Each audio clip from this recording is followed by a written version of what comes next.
बोल हो लागल छै अगिया बुझाइलिए दे आग से आग सटाइलिए दे बहिया में भर के जवानी नहीं सेल कीजिए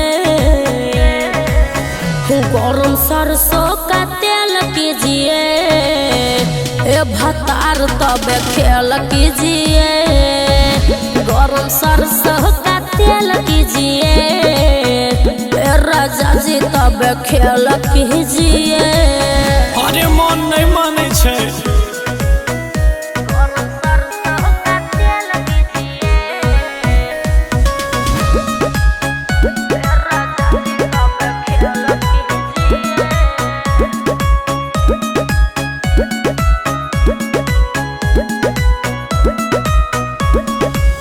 चुमा से धानी मन नहीं भरई छै त की करियो कुछो अलग अब करे के मन करई छै अरे कुछ नया ट्राई करो आहे गई बोला। चुमा से के धानी मन नहीं भरई छै सच कुछो अलग अब करे के मन करई छै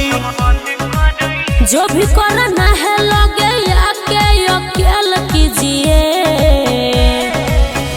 गरम सरसों का तेल कीजिए ए भतार तब खेल कीजिए गरम सरसों का तेल कीजिए ए राजा जी तब खेल कीजिए।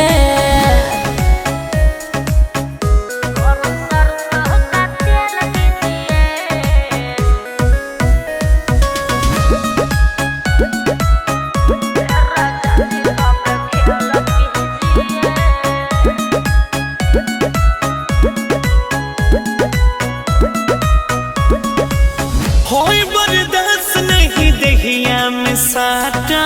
है अच्छा फीलिंग छै जागल तू दूर नहीं हटा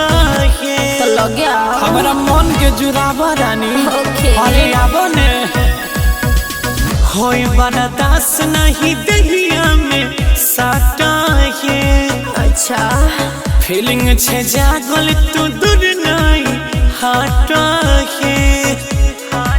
राइटर राकेश सुमन सोना साथे मेल कीजिए गरम सरसों का तेल कीजिए ए भतार तब खेल कीजिए गरम सरसों का तेल कीजिए ए राजा जी तब खेल कीजिए